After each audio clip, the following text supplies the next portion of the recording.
Welcome to Stop the Badges Weekly Nightly News. I'm Porter Vaughn.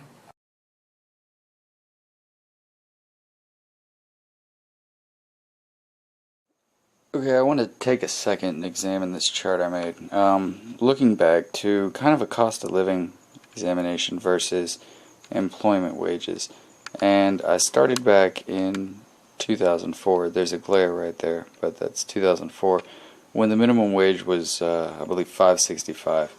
Now, food, for say an average family of four, which I had a family of three, but we ate a lot of food or had people over quite often, so we went through more food, but we spent roughly $300 a month on food.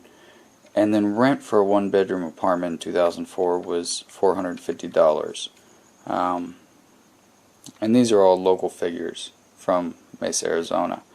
Now, gas in the area was $1.90 a gallon, and I'm figuring, about a 15-gallon tank. If you fill out once a week, that's 60 gallons a month, so you're looking at $114 a month.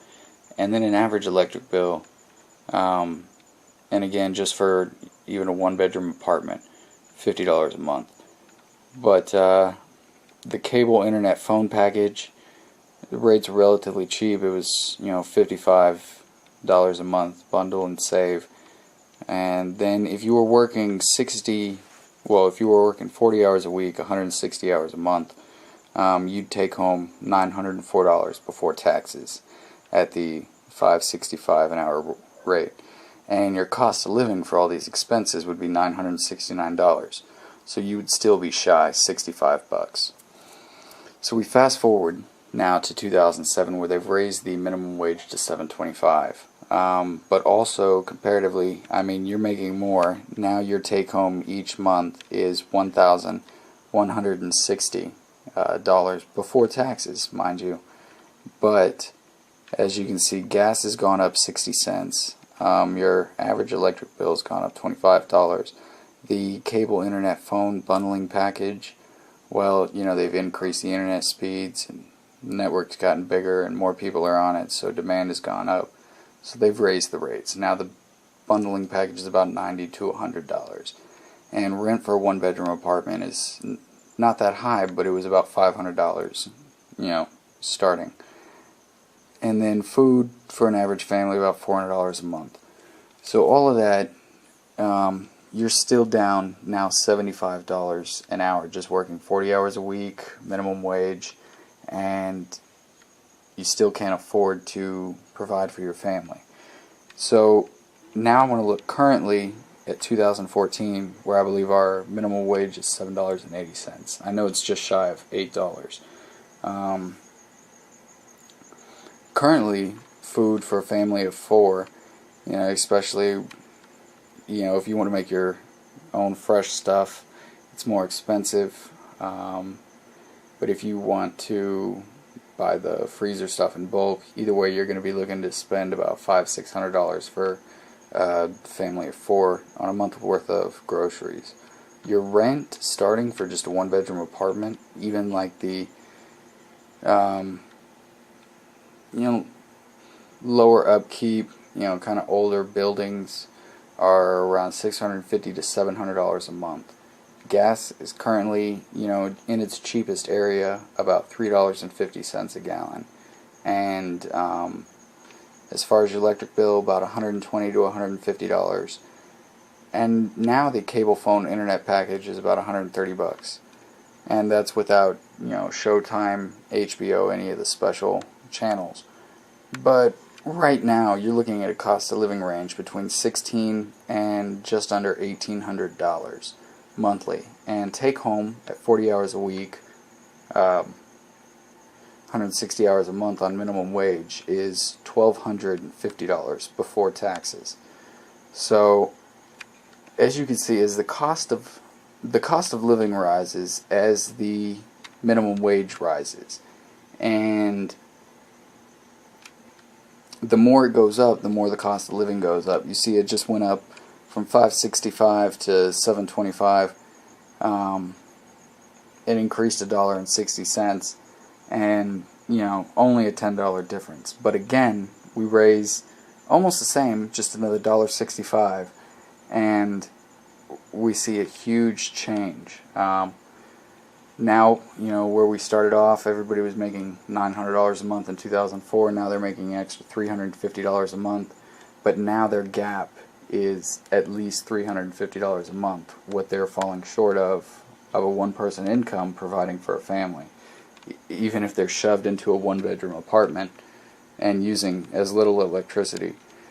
Now let's take a look at the future. And I have 2015 to 2021 here because Obama is currently trying to raise the national minimum wage to $10 an hour, which would put us at $1,600 a month take home before taxes. And Seattle has just passed a local ordinance that will make businesses have a minimum wage of $15 an hour by the year 2021. And they'll start increasing that this next year in 2015. So that will give them, before taxes, a take-home of $2,400. Now, if we look back, we can see that that would put them well above the current cost of living. But that is always the case. If you take the $1,248 you can make working minimum wage 40 hours a week now, which is almost impossible because of Obamacare, most employers don't want to give 40 hours a week. They want to have twice as many people working, just half days of the week. Or every day of the week, but just half of a shift. If you take that $1,248, however, you go back to 2007, you would be just about $30 above, what you kind of want to see as a minimum cost of living. And realistically, that would go to, maybe a pizza night for you and your kids, maybe a movie, maybe a cheap cell phone to keep everybody in touch while somebody's out of the house, or maybe, you would use it to buy a uniform or an instrument rental for your kids so they can join band. But that $35 would be gone. Now in 2007, if you had taken the $1,160 you'd be making back to 2004, again, same thing, you'd be living a little bit above that line of poverty. And so the question is, right now, if you look at the future, the $10 minimum wage, that would put you right now, not even, still underneath kind of our current poverty line. So raising the minimum wage isn't going to necessarily help anybody push themselves out of there, because already if you have a minimum wage worker, you need more than one full-time job to provide for the household. Both people got to be employed, which now there's childcare expenses, lunches you got to pack, uniforms for work or tools for work that you got to purchase, materials, stuff like that. All sorts of added expenses with an extra job. But my point being, you already need more than one to get out of there, and now we're going to raise the minimum wage potentially, just over $2, and that's the largest jump we've had in recent history.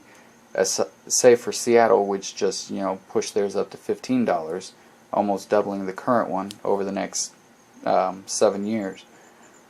But that's not going to put anybody out of the standard of poverty, because at $1,600 a month take home before taxes, you're still looking at $19,200 annually.